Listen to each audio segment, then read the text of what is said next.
So good morning. For those who don't know who I am and can't see my name, it's Darren McGarvey. So I'm a director and co-founder of Firestation Business Growth Centre. So we do business training and coaching in the South Waikato and other towns. So welcome to our webinar on getting your business ready for level 3 and 2. I just want to acknowledge, I should say welcome to my co-host Rachel McGarvey, who's the other co-founder and director of Firestation and our marketing guru.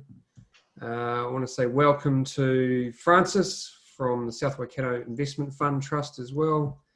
And I think if that's Paul's iPad, that may be Paul from the South Waikato District Council as well. So I just want to acknowledge both of them and both of their organisations for supporting these webinars and making them possible.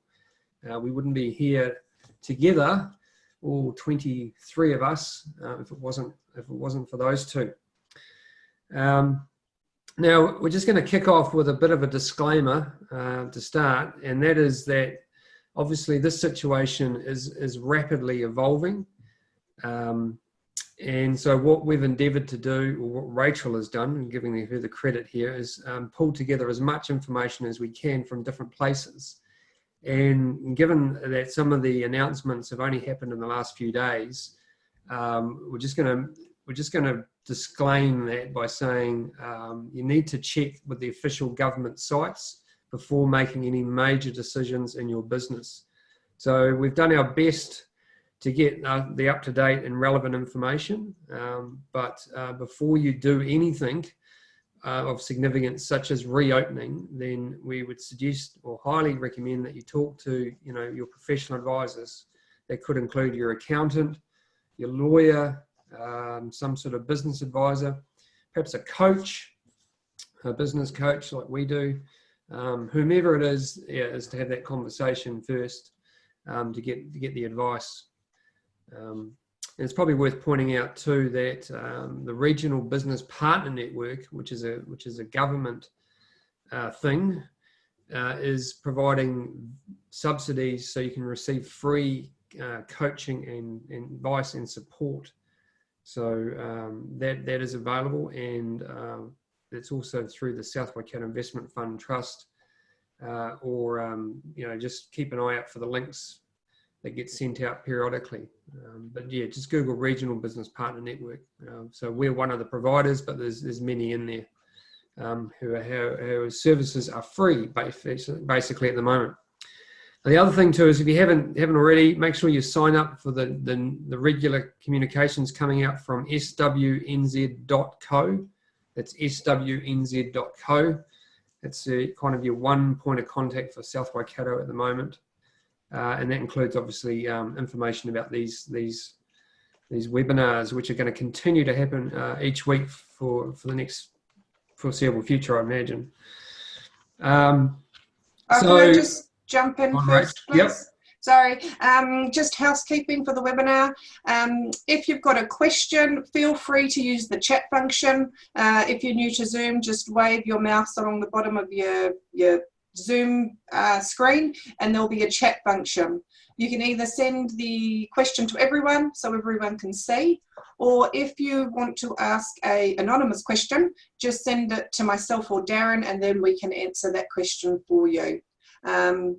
The other thing about that coaching, Darren talked about, the government last week increased the pool of money available, and it is now at 25 million, where previously it was about 4 million. So they've realised that there's a huge demand for it, and it's a huge value. So if you want free advice, best to, we'll post the links in a little bit on how to get involved in that scheme. Thank you, Rachel. There's also a reaction tool, so you can give us a thumbs up, or if you feel like you really think we've done well, you can give us an applause or clap with your hand, something like that. And I think everybody in business needs an applause at the moment.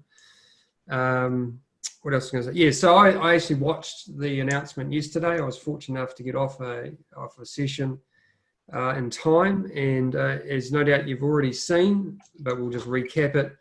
We're going to be moving to a level 3 on Monday, the 27th of April at midnight. So effectively, that's midnight when Anzac is meant to be celebrated as a public holiday. And the intention is for that to last for 2 weeks, so that Cabinet will make another decision on the 11th of May. Now, I'm completely speculating here, and Rachel and I just discussed this just before we got on this, but it's given they're going to make another announcement on, I'm assuming that's Monday the 11th of May, then it's probably another week that will be at level 3 before moving down to a level 2. I can't imagine that they're going to announce that and say, right, as of tomorrow, we're at level 2, unless they give us a fair amount more warning. So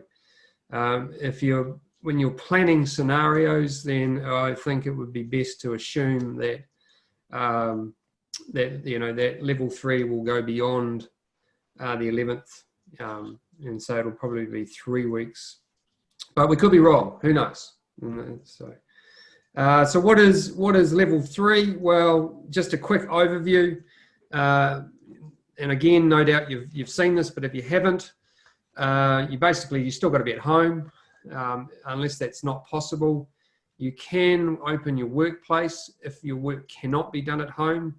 So for our business, and we've got a couple of parts to it. Obviously, we do this sort of thing, and we also have a co-working space, but effectively we're closed. Our physical premises are shut. So we'll be working from home through that period. But if you can't or do need to be in your premises, then you can't have any contact with the public. And we're going to talk through different options around payment systems and how you perhaps might go about that. But yeah, essentially you can't have customers in the door, and you can't physically serve your customers at this stage. Although if somebody turned up in a full hazardous materials suit, no, Rachel's shaking her head. No, you can't serve them. Okay, pretty clear. All right. What if you're in a hazardous materials suit? Is it? No. Okay. Right. So there's no way around it. And then so level 2. So that's going to be a bit freer, but the aim there is to still reduce the levels of interaction and movement. But I would imagine that level that, there's a lot more that we're going to be able to do as a business community. So we can, for instance, open up for staff and customers. So Rachel's going to jump in now and just talk a bit more in more detail about level 3 and from the information that we've gleaned. But yeah, don't forget to, if you want to make a comment to us privately or to the group, go ahead. If you're desperate to say something, then feel free to unmute yourself and interrupt us. That's not the end of the world either.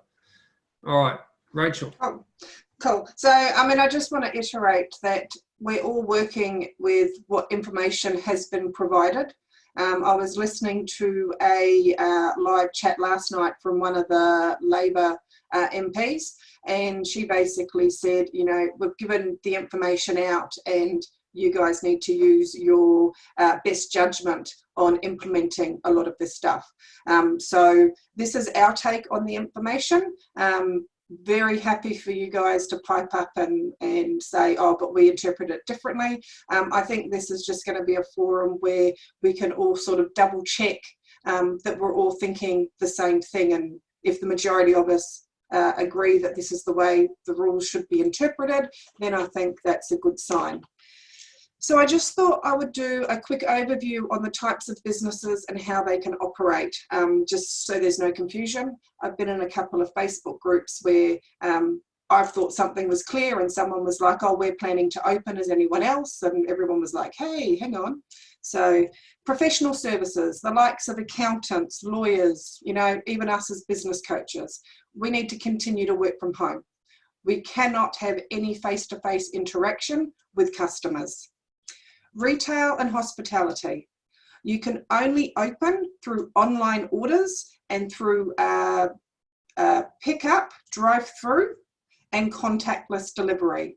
The pickups need to be very well executed in terms of if you were running a cafe delivering or making coffee, someone does an order, you have a table outside, You put the order outside, that person then comes up and picks up the order. There's no actual face-to-face interaction in that transaction. Trades, construction and forestry can all go back to work, but they need to ensure safe work practices, including distance from colleagues and hygiene precautions. There is a great tool, a great document on, sorry, while I just call it up, there's a building COVID guide. So if you work in any industry that involves construction, trades, things like that, going onto people's premises to do fireplace repairs or whatever, and I'll post the link up when I get a chance, it might be worthwhile looking at that guide because it has some very clear things of the precautions you need to take, both before you get on site, while you're on the site, and when you leave the site. So that's for anyone in trades, construction or forestry. Manufacturing can operate if they can't work from home and can export goods. But again, those safe practices need to be employed, and that's, you know, 1 metre apart from co-workers, hygiene, washing hands, disinfecting surfaces. Tertiary and adult education, online is preferred. The only thing about that is practical hands-on learning, such as trades courses, can be done at a place of work, but only if small groups are done at a time and with appropriate physical distancing. So that's 1 metre apart. Courses where close contact is unavoidable are to remain closed. Real estate agents may be possible to do final pre-settlement inspections or have real estate agent come into the home to do photos, to do even, you know, online tours, virtual tours, but physical distancing must be remained at all time. So pretty much the homeowner or anyone in the home has to be kept separate as the real estate agent walks through the property. Freight companies, including moving companies, so if you're moving house, level 3, you're allowed to move house, all can work. So all your courier companies and things can go back to work and you can ship out any deliveries that you need to. The businesses that cannot operate at level 3, all your beauty, your hairdressers, barbers, nail salons and non-medical massage services, they cannot operate. Exercise facilities and classes cannot operate unless they're online and doing an online version. Home cleaners, can't have your home cleaner come in, sorry, you're going to have to clean your own toilet. Driving instructors can't operate. Any outdoor adventure business cannot operate, and anything with a public venue or anything where, you know, you've got public facing is required to operate. They cannot open at level 3. I'm expecting the level 2, all of those businesses will be able to operate, but there will be strict measures on number of people, your physical distancing and hygiene for those. Now, should you operate at level 3? Because just because you can open doesn't necessarily mean you should.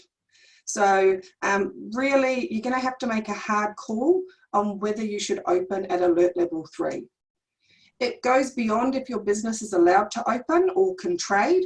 The decision comes down to whether it is in the best interest of your business to open. And there are 3 things to consider.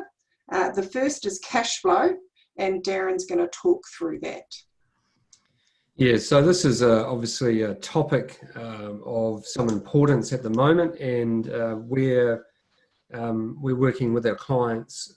This is probably the first thing, well, no, it is the first thing that we're covering off, and that is, and I already talked about this link in the top 10 tips, and we may have, and I think I may have emphasized it again, or came up with a banking one, that if you haven't done it, this is the time to be sitting down and doing a financial forecast. Now, those are normally prepared sort of a month in and month out basis, but certainly for May and June, given what we know, then it should be done on a weekly basis. You know, even if the majority of your costs are, say, on the 20th of the month, or payment due on the 20th month, I would still I would still think it would be beneficial to sit down, particularly if you are contemplating being able to trade, or even potentially taking orders or deposits for future orders potentially. Then forecast is going to become critical.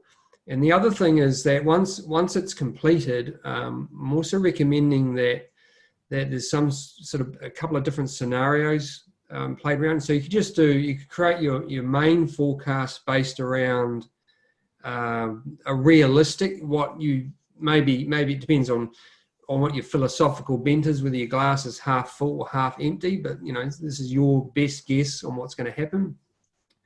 And then at the very least, perhaps a second scenario, look, what's worst case, that something, we have a flare up again with a whole bunch of cases, and we get stuck at level 3 for a protracted period, or God forbid we go back to level 4, or I don't know. So, or, this was a discussion yesterday where, a lot of businesses are dependent on a supply chain. So good, products passing from one business to another to eventually arriving at yours. And if any stage of that is interrupted, then it's going to bugger up, your business at that point, before you get it.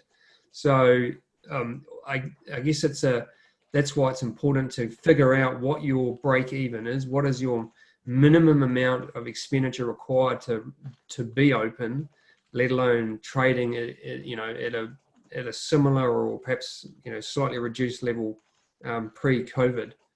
And of course there are other actions that you need to be taking around.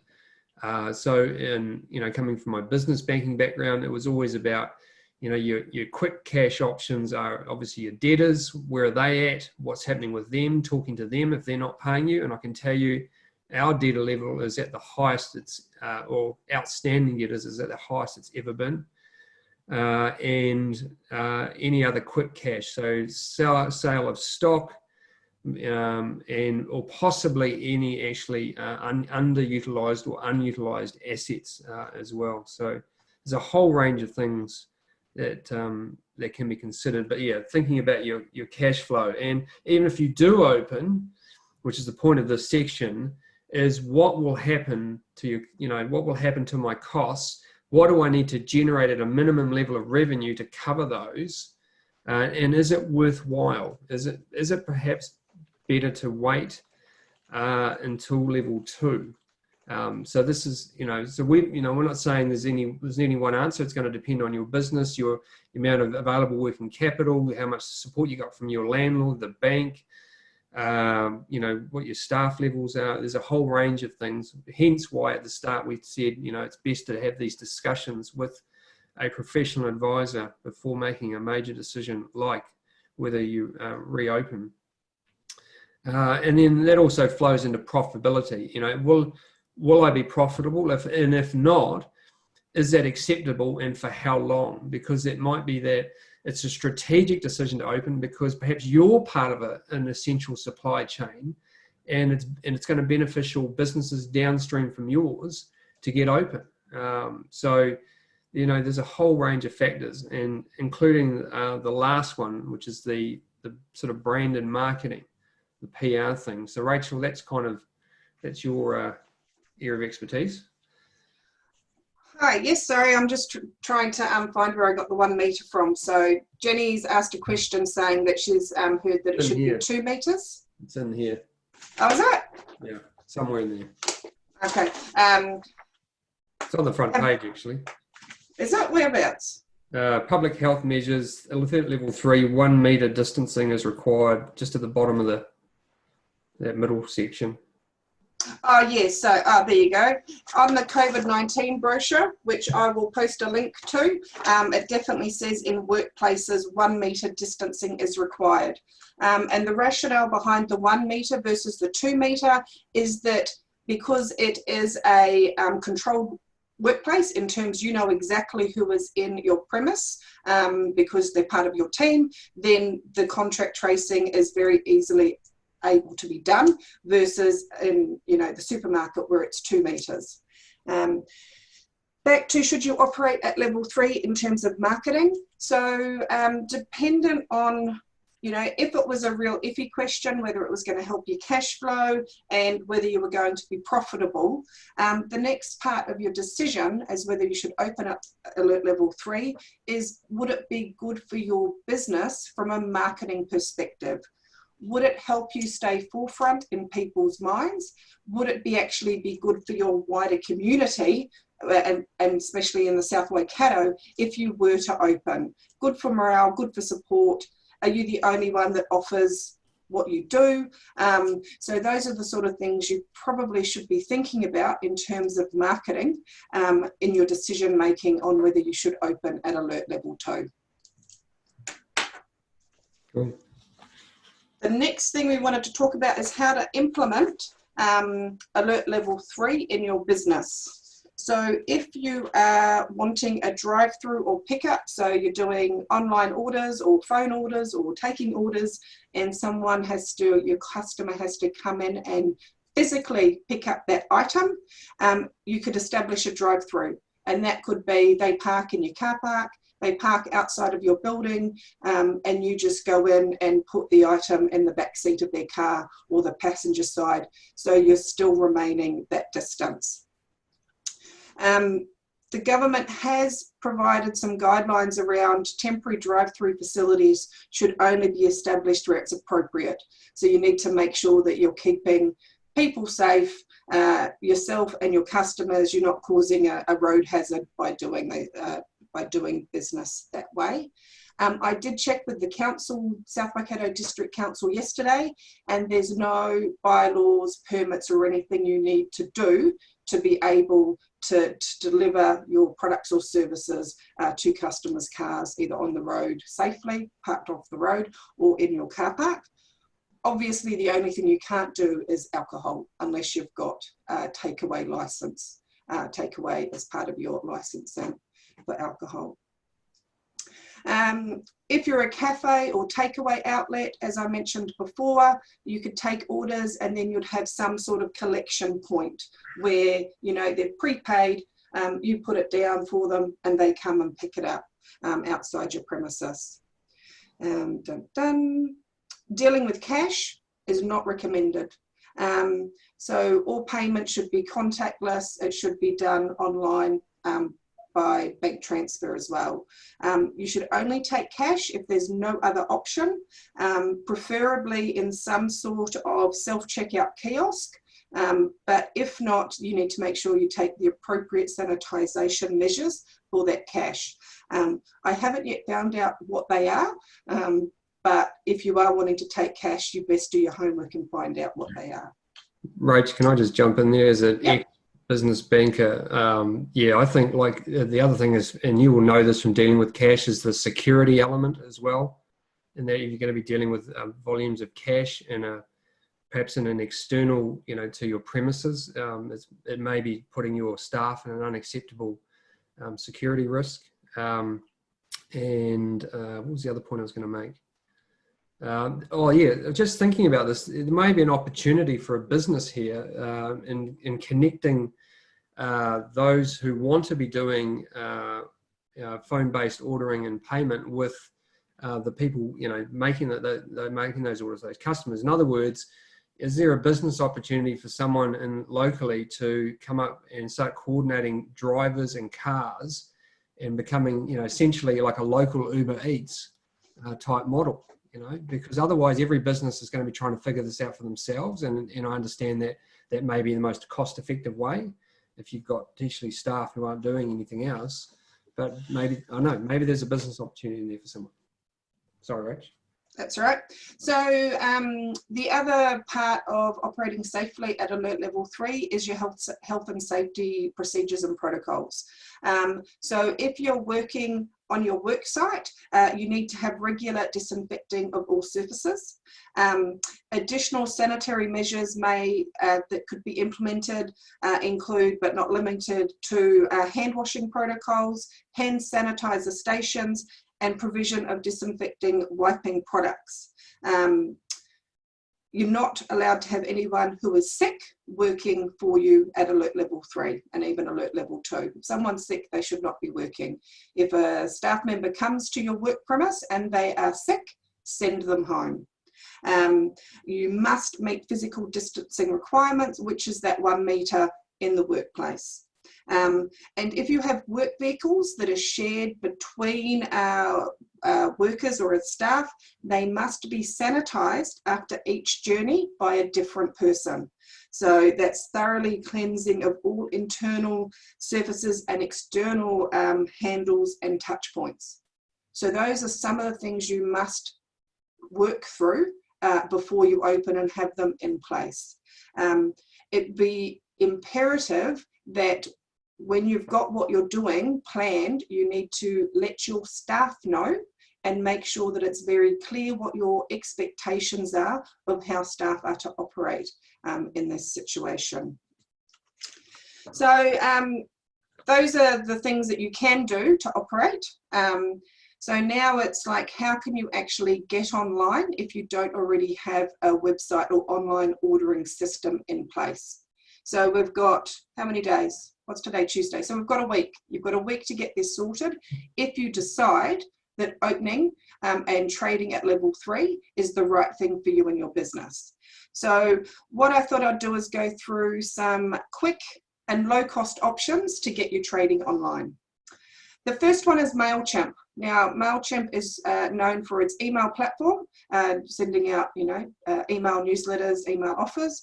They have, in the last 6 months, started doing websites. Because it's still in a testing phase, they're calling it a beta stage, it is absolutely free. It's very much like the email platform, you just drag and drop. You don't even need to have your own domain.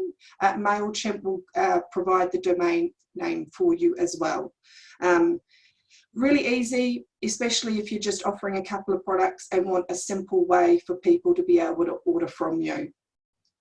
And they do have the option of online payments. So you can hook up to their payment processing platform. And so that's an easy way to take orders online and also get paid for those orders online. The next website tool is Shopify websites. They are offering a free 3-month trial because of COVID-19. It's a very easy platform to use. It's just simply drag and drop. There's templates, you can select a template for how it looks and the design, and pretty much just change out your information to your images and details. And they have obviously payment processing options for you, so it's all integrated. So that's another quick and easy and a low cost, because it's free for 3 months. And so it's something you can implement just for alert level 3 and potentially alert level 2. Locally, you have a web designer, a graphic designer, Claire from Bella Creative. If you're looking at this as a time to get online and invest in a website for your business, Claire is offering South Waikato locals a discount on her packages, and I'll post links to her website shortly where you can go look up at that when I've got a minute. If you're just selling, not just, but if you sell products, physical products, and you don't have a website, the other option is potentially Trade Me. List all your products on Trade Me and let your customers know through your social media platforms. That's a really easy way to get your products online, and they also have the online payment processing all included in that. If you're just wanting a simple online form base, just a form that people fill in to order, then you can look at free platforms like Google Forms, or even there's one called Jotform, and these are just little online forms that people can fill out to order your products or services. Obviously, the payment system for those would be independent of those systems. And another another quick option to get up and running is doing orders through Facebook Messenger. And I know Moose Bars and Oinks, no? What is it? Moose Bars Oinks? Yeah, that's how they've run their butcher delivery in the last week or two that they've been able to deliver meat to the community. Pretty much they just take orders through Facebook Messenger. I'm not too sure what they're doing on the payment side because we live out of the area and can't get their deliveries, which is very sad. Missing their sausages. So if you're using options like Google Forms or Facebook Messenger that don't have the payment integrated into the platform, so it's not all automated, your options for easy payment for online ordering include PayPal. So you can sign up for a PayPal account if you don't have one already. You can give people your email address that's associated for your PayPal account or your name of your account, and they can just log in. They don't need a PayPal account themselves. They can log in and process a payment to your PayPal account. You will get an email notifying that payment has been made. The one downside to PayPal is that it's not an automatic transfer to your bank. So you actually have to log into PayPal and do a manual download or manual transfer to get the funds to your bank account. And the other thing is that it can take up to 7 days before you receive those funds. So there will always be a lag from when people purchase to when you get the funds in your account. But as long as PayPal have told you they have paid, you should get the funds once you've downloaded them. Obviously, you can do a bank transfer, but again, there's delays. Not every bank has instant, you can't. Some banks that pay to my account, I don't see for 24 hours or until the next working day. So that would only really be used if you're delivering actual physical goods and you're arranging a courier or a contactless pickup at a later date. So you wouldn't be able to have that delivered until you've confirmed payment. And obviously PayWave is contactless, but again, you'd have to have a system in place outside your business where the person can use the PayWave where you're not in physical contact. So if you think about how the petrol stations operate at night, the night pay, you never actually make contact with them. They push the machine through the hole, you wave your thing at it, and then they take it back. So those are really the options that I've come up with for payment if you're not integrating that in an online platform. There's a lot of information I've just gave you. When Darren takes over, I will start posting some links in the chats, and this information will also be up on the Firestation website probably later today or tomorrow, so that you can go and have a look at all the options I've given. And also we record this webinar, and this webinar will be up on the swnz.co website. So you can always go back and re-listen to get the information that you need from the session. Okay, very good. Thank you, Rachel. So just probably to sum up at this point. So I think this document, and I know you can't all read it, is available via the COVID-19 government website, and it's got a nice summary of all the different alert levels. It was updated on the 16th of April. For instance, if you're like an early learning centre, or really most businesses seem to be covered in here. Not all. There's a few exceptions, but it's worthwhile having a look and having a read through that. So, and then sort of understanding, therefore, what are my options going to be at alert level 3? And then from there, with your best guess on is sitting down and understanding what are going to be the cash flow impacts and the profitability impact on my business if I do decide to trade, or if I don't decide to trade, and for how long in either scenario. And then from there, it's about building an actual plan. So, of course, a business plan is always essential in any organization, but we're not talking about, going through the full process of planning. Really, this is more of a short-term action-based plan. But it doesn't mean that you can't, for instance, set some initial goals for your business. So if you've never done this before, or even if you do have some goals for your business, it's probably about sitting down and resetting those goals, or creating some short-term ones. What do I actually want to achieve over the next 3 months? And it might be just to, maybe just to break even, just to come out the other side, or just to be able to stay in business in some regard. So whatever your objectives are realistically, then it's about understanding what do I need to do therefore to achieve those. So there's just having a very simple action plan. Basically, this is my goal, and this is what I need to do each day, each week, so forth. And when do I need to do it? In fact, one of the best pieces of advice I ever received very early on in my career was writing out a weekly top 5 list of things to do, because that's about all we can really do, wrap our heads around. And then with each of your 5 actions, it's what am I going to do by when? And if you've got staff, then you might add a by whom, because it might not always be you. And that's in particular, that could be a discussion point as well. If you're paying people to be at home and they're unable to work in your premises, can they be assisting you in some way? Could they, if somebody's particularly a gun on social media, can they be helping you out with some Facebook posting? I don't know. It could be a range of things. Stock takes, setting up systems and processes, sorting out the health and safety plan. So it's a range of things. And then just a reminder, of course, as I mentioned previously, that there is, through the Regional Business Partners Network, there is this voucher scheme. Up until now, up until a month ago, it's been a 50% subsidy, i.e. that this business owner would put 50% towards the cost of the service, and the government would pay the other 50%. And this has gone to 100% government. And for our business, we actually cut our rates by almost 50%.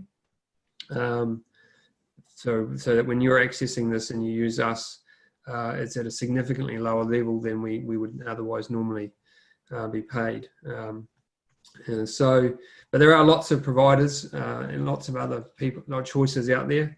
So if you're interested, you just need to go to the TWACA website in the first instance. That's still the process, Rachel. Do we go to the Sorry, I was just reading a question. Yes. TWACA website. And just register there, and then one of their advisors will get in contact with you. I think that's probably about. We have had a question that got missed because I was posting lots and lots of links and documents. So we had a question about offering a drop-off parties, so pretty much hire gear for birthday parties, things like tablecloths, decorations, etc. Is this okay if any of the stuff gets returned to us? So we would drop off to the door and then pick up the next day. It's all contactless. I would probably want to do some more research around that before I gave an opinion. I just think there's probably some increased risk with giving materials and then taking them back. If it was all disposable stuff, then no issues. You could do a contactless drop-off, but hireage gear, can I come back to you on that, Rebecca? Yeah, because I mean, just a thought that it's one of the challenges in the current environment is if we wear gloves of some description and we touch a surface that's contaminated, then as soon as we touch any other surfaces, we're automatically spreading it. And trying to remember, what am I touching, what am I not touching, what do I need to then go and disinfect in addition to the thing I've just touched, turn into a sort of a logistical nightmare. So for instance, if you're collecting the goods and the goods are contaminated for some reason, and I'm wearing gloves, and I get in the vehicle, then I'm touching the inside of the vehicle, which means that needs to be disinfected, and then I'm back in my premises, and then, it's just So I don't know. Maybe if you could do some sort of mass disinfecting of spraying down on the item before you actually physically touched it, perhaps that could work.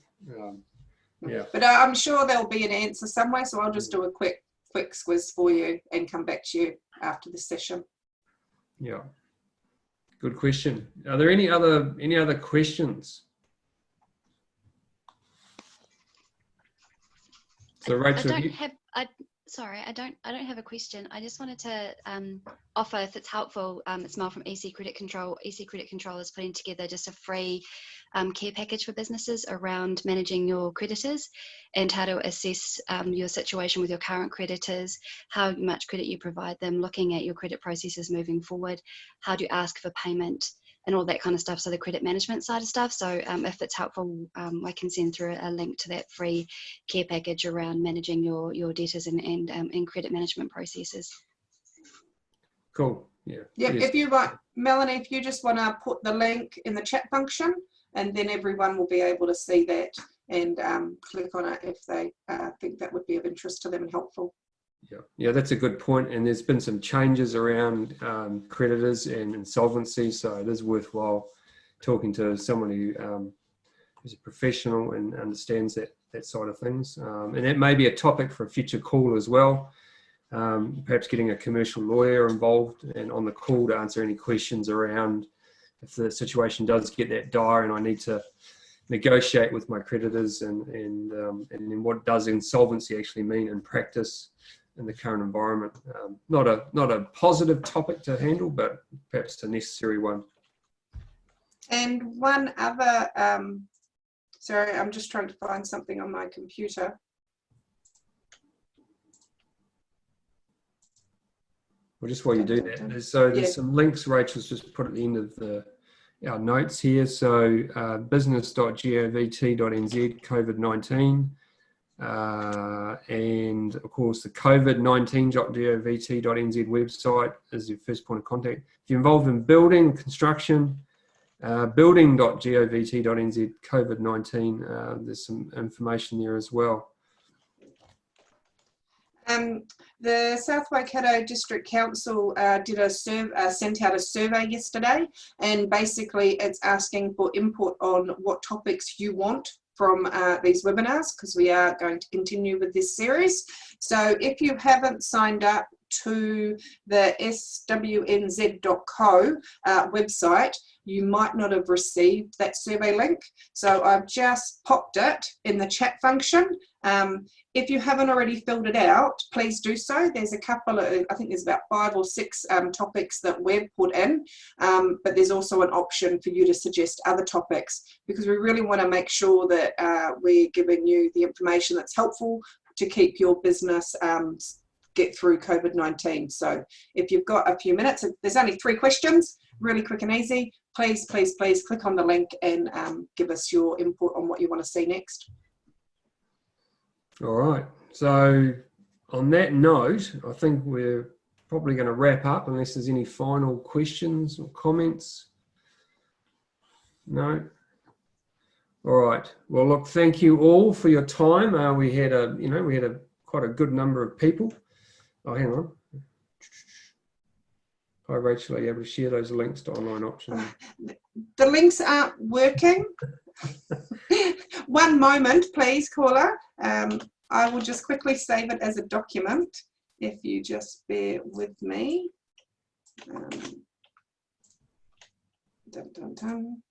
Oh, the pressure.